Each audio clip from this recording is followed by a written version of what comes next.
Hello, loyal Solo Leveling fans. This time we will continue the epic battle in Chapter 8 of Solo Leveling Ragnarok. In this chapter, we see Suho preparing to fight a monster with a red name. There, Baru said that even though Suho was in a difficult situation, he never ran away. According to Baru, Suho was very weak at the moment, but he still stood his ground, showing the character of a true monarch. Baru was proud of Suho's courage. Moments before the fight began, Baru revealed that the monster's true form was actually a sword. The man they were facing had been possessed by the soul residing within the sword, causing him to lose his mind. Baru also explained that the only way to defeat it was to cut off its arm, separating it from its body and the sword that possessed it. If it were detached from its body, the man would be unable to move again. This time, Suho didn't attack immediately. Instead, he first summoned 3 shadow wolves to attack. One of the wolves managed to block the monster's sword. Here, Suho realized something crucial. The dead shadow soldiers could be resurrected if he channeled mana into them. Baru then explained that the shadow soldiers were essentially astral beings, so as long as Suho had enough mana, they would always rise again. The attack continued. The shadow wolves continued to rise each time they were defeated because Suho continued to channel mana into them. But suddenly, the possessed man stopped and asked, "How can a mere mortal wield the power of the Shadow Monarch?" Suho was shocked, not only because the monster could speak, but also because the words seemed to imply something greater. Meanwhile, Baru was furious that someone would dare call Suho, a descendant of the Shadow Monarch, a mere mortal. Suddenly, the monster shouted, "Monarch is the enemy of the Fangs!" and immediately attacked. Suho finally began to fight seriously. He immediately realized that this monster with a red name was truly powerful. Suho then doubled the number of weapons he used in his next attack. However, his efforts were still insufficient. The weapons Suho threw were immediately shattered when blocked by the monster. In fact, every time the monster attacked, Suho felt barely able to fight back. In his heart, he thought that if he took even one attack, he would most likely lose. Furthermore, he realized that the longer this fight went on, the slimmer his chances of winning would become. The monster then taunted him. "Are you just going to keep dodging like a coward? The Shadow Monarch must also be a coward who only hides behind his shadow army." Hearing this insult, Suho became furious. This monster had dared to badmouth his father. Suho knew the monster was trying to provoke him, but he also realized that he was simply not strong enough to defeat it. Frustrated, Suho muttered, "If only I had more strength."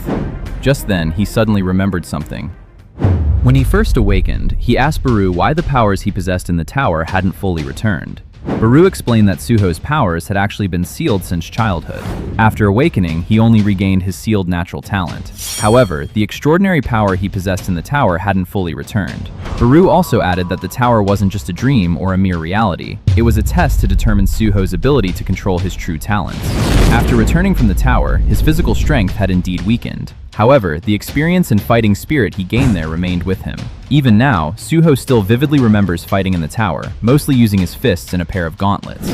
He thought, "I wish I had the gauntlets here." Then, Suho suddenly remembered Baru's earlier words. As long as he had mana, his shadow soldiers would always be able to revive. Furthermore, he also realized that he had the ability to change the forms of his shadow soldiers at will.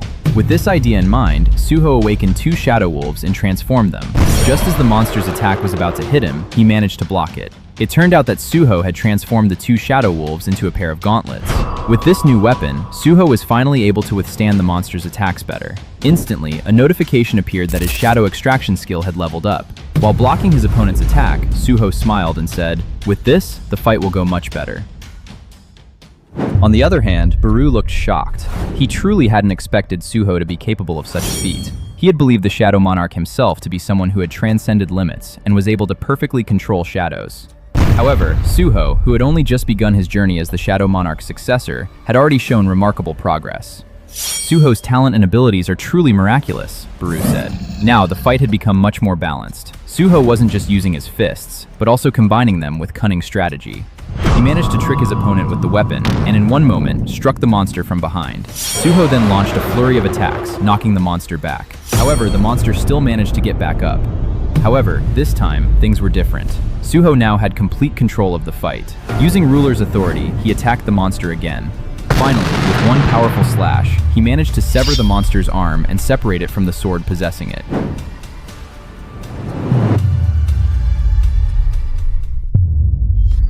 Suho, who finally defeated the red-haired monster, felt relieved. He had defeated it and learned many new things from the fight. He felt that this wasn't a wasted battle, but rather a valuable experience. Then, Suho received a reward for completing the quest. The reward was a runestone containing the Storm Slash skill. This skill is an active skill that consumes 50 mana and can create a wind wave to attack multiple enemies simultaneously. Suho was delighted to receive this skill, as he had always wanted such an area of effect attack ability. He was also interested in trying out the weapon that had previously possessed the man who had transformed into a monster. When Suho approached it, the sword murmured with evil intent, as if trying to possess and control him. However, when Suho held the sword, nothing happened. Instead, he obtained an item called Rakunsang. Suho realized that this sword was far superior to the goblin weapon he usually used. It turned out that he couldn't be possessed by the sword due to the Shadow Monarch's blessing. Curious, Suho tried the Storm Slash skill. Once the skill is activated, the resulting attack is devastating, creating a wave of wind that destroys the surrounding area. However, Suho also realizes that the mana consumption is quite high. Despite this, he remains very satisfied with the skill's power. At the same time, Suho's friend Talam suddenly woke up. Suho was startled and quickly hid the sword behind his back, pretending nothing had happened. When Talam saw the man with his arm severed, he was shocked and asked what had happened. Suho simply smiled and said it was a long story. He invited Talam to leave the dungeon first while they talked. After escorting Talam out, Suho decided to go back into the dungeon to check if there were any survivors. Meanwhile, Talam began to question Suho's strength. He believed Suho should only be an E-rank hunter with a single, simple skill. With that kind of status, Suho should be a nobody, even in the minor leagues. However, seeing what had just happened, Talam realized that Suho was far stronger than he had anticipated. Still, the most important thing for him was that Suho had saved his life. Then, the sword's true identity was revealed. It was called Rakunsang, made from the fang of Rakan, the king of beasts. Rakan's soul remains within the sword. Anyone with low stats who touches it will be possessed and lose control. The sword also has the ability to cause weaker targets to enter a state for 1 minute, reducing all stats by 50% and having a 15% chance to deal double critical damage. Baru mocked the sword's abilities, saying that its stats were only useful against the weak. However, the sword retorted that no hunter would intentionally fight an enemy stronger than themselves. Baru then replied that Suho was an exception. He always challenged enemies far stronger than himself.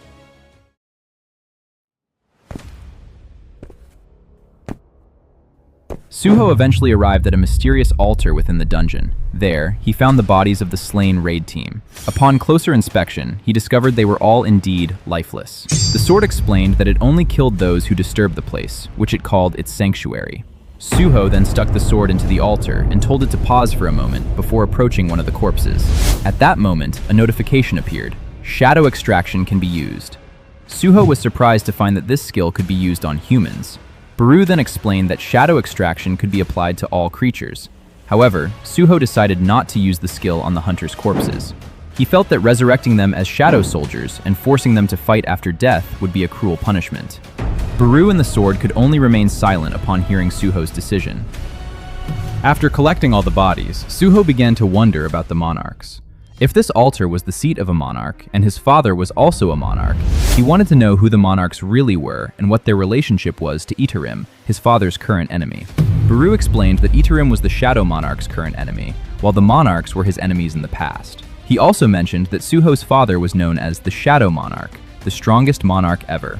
Baru then explained the other monarchs, such as the Monarch of Beasts, King of Beasts, the Monarch of Insects, Queen of Insects, the Monarch of Iron Body, King of Humanoid Creatures, the Monarch of White Flames, King of Demons, the Monarch of Beginning, King of Giants, the Monarch of Frost, King of Snow People, the Monarch of Transfiguration, King of Evil Spirits, and the Monarch of Destruction, King of Ferocious Dragons.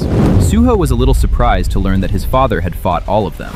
On the other hand, the sword said that the Shadow Monarch was the enemy who killed its master, the Monarch of Beasts. If its power were still intact, it was confident it could defeat Suho. Suho replied that he understood the sword's feelings. However, he emphasized that his father fought to protect the Earth, while the sword only wanted to protect this sanctuary. Essentially, they shared the same goal, protecting something precious. Suho then explains that he simply wanted to be reunited with his father and mother, especially given the threat from the outside world. As long as he could achieve his goal, he would continue to seek strength, no matter the cost. He also added that if Itarim launched an invasion, this place would not survive the destruction. Finally, Suho offered the sword a deal. If the sword helped him, Suho would help protect this sanctuary. Elsewhere, Talam was being interviewed about the incident in the dungeon. He confidently stated that he would tell everyone everything. Talam's true goal was to repay Suho's kindness. He hoped that public recognition would improve Suho's life. That night, an article circulated online. The article described an E-rank hunter who single-handedly rescued another hunter in a dungeon. The article also included eyewitness testimony describing a hero E-rank hunter who fought off monsters to save others. That night, a guild called Black Tortoise, looking for a porter, needed an E-rank hunter. They began considering several candidates. Shortly afterward, they came across an article about an E-rank hunter who had evacuated a mining team from a D-rank dungeon while fighting monsters. One of the guild's management team leaders was immediately interested and considered recruiting the man, Suho. They planned to contact him immediately. That concludes this chapter. See you in the next chapter, and don't forget to like and subscribe to stay updated.